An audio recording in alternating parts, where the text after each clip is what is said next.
If you're 27 years old and you are stuck in life, watch this video all the way until the end so I can help you take actionable steps. Don't just dilly-dally, watch this video, woo-woo. No, pay attention, put it full screen, and take notes. Step number one of it is focus on what you currently have.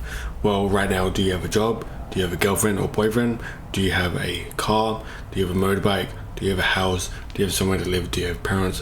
What do you currently have in your life? When you generally ask yourself this question, what do you have? You might even need to grab a pen and paper, write it down, and generally think what you have. For me, if you would ask me this question, I would say, well, I have a partner, I have a house, I have a car, I have a pretty decent job, as well as I have the ability to talk and make these YouTube videos for you guys. But what I currently have is not my dream, but it's what I have. So do that right now, then pause the video, come back later, and continue on.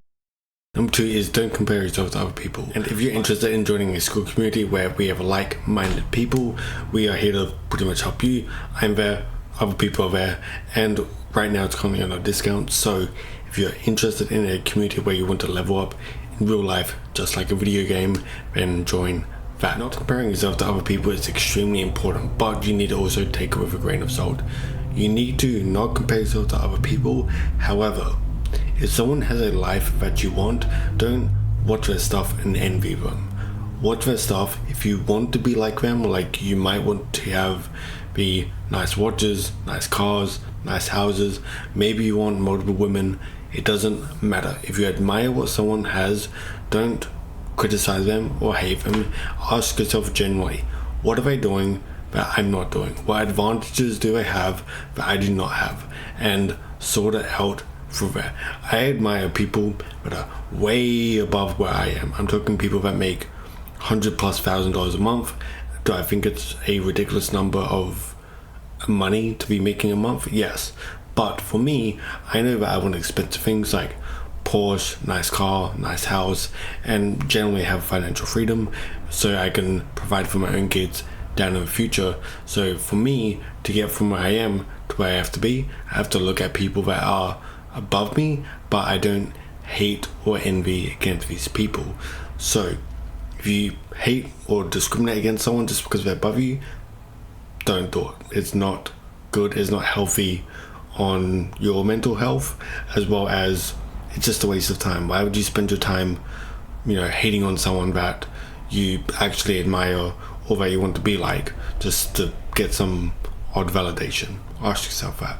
Next point is always strive for more, which sort of ties in to number two, which is like you're comparing yourself to other people, but you're not exactly envying them, if that's a word. You're more like, hey, I want to become like this person. So always strive for more. So if you've been in the same job like majority of people have been in your 20s and you don't like your job, 2, you've been there for several years, 3, you're complaining about the same things you've been complaining about for years and years and years and years, 4, those things haven't changed and they're still continuing to happen because you're essentially living your life on repeat. And it's exactly like the definition of insanity. Doing the same thing over and over and over again, expecting a different result. You have the same job and the same money, live in the same house, pay the same bills, and inflation makes things more expensive. But you have a point. Nothing's going to change if you don't actually change. Me, I moved to another state, I got a different job, I'm making more money, I'm working more hours, I'm able to afford and save to get new things, and my life is better than it was 2-3 years ago. Now that's because I moved, I took a big risk, I moved, I nearly ran out of money, I got a new job. Then what happened is I worked hard, I did all the overtime, I did all the weekend work, and currently I'm in a far better financial position I'm in than I currently was a few years ago. Before, I had no money whatsoever.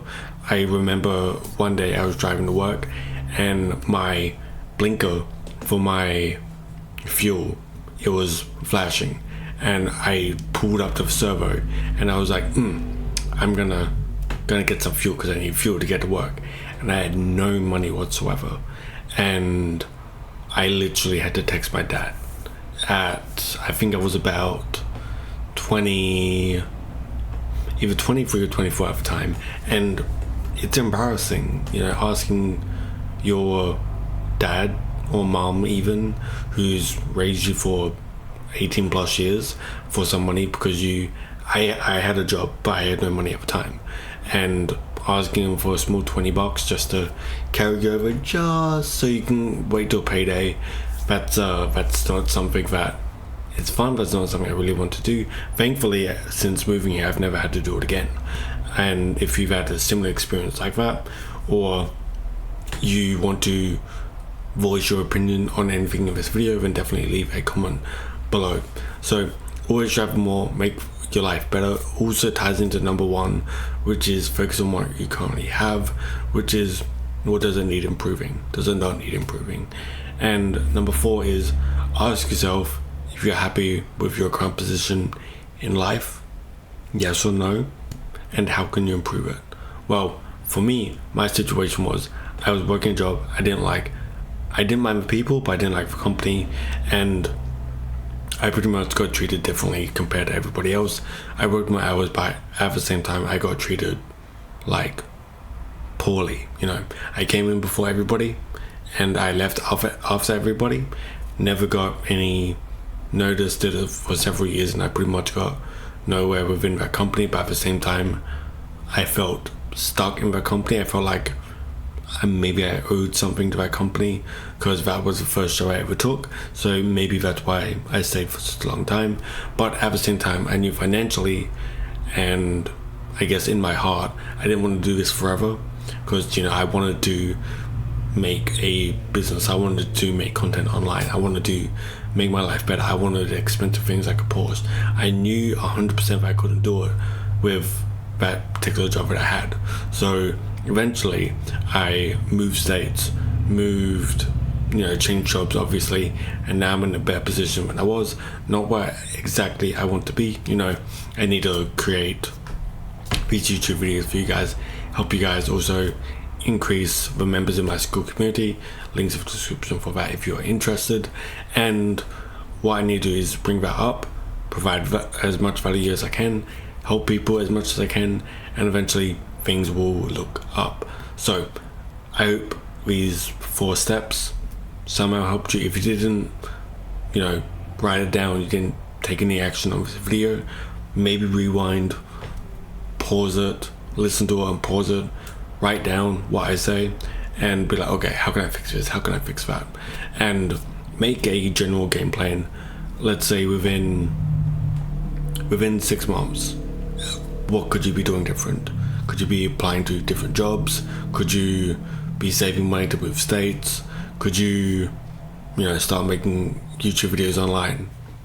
Depending what your alignment is, depending what you want to do, generally ask yourself what you want to do and how you could potentially get there, and generally write it down and visit this at least week to week, and ask yourself every week, what am I working on this? Am I not working on this? Am I not working on it because I don't have time to do it? Or am I not working on it because I'm lazy to do it? And if you are lazy to do it, how can I make time to do it? Do I need to sacrifice an hour a day? Do I need to sacrifice maybe 2-3 hours a week? What do I need to do to progress in this particular field to make my life better? Why am I doing it? Why am I not doing it? Is it me that's just being lazy about it? Is it some sort of restriction? Is it some sort of time restraint? Or is it that your girlfriend or boyfriend want to spend time with you after work, therefore you don't have time to spend on what you actually want to do? Maybe you can ask them nicely, hey, I want to do this thing for 30 minutes to half an hour a day, 30 minutes to an hour a day, can you please just let me do it, and we can do whatever you want after? Maybe that can help you. But hope this video helped, and we'll see you guys next time. Take it easy.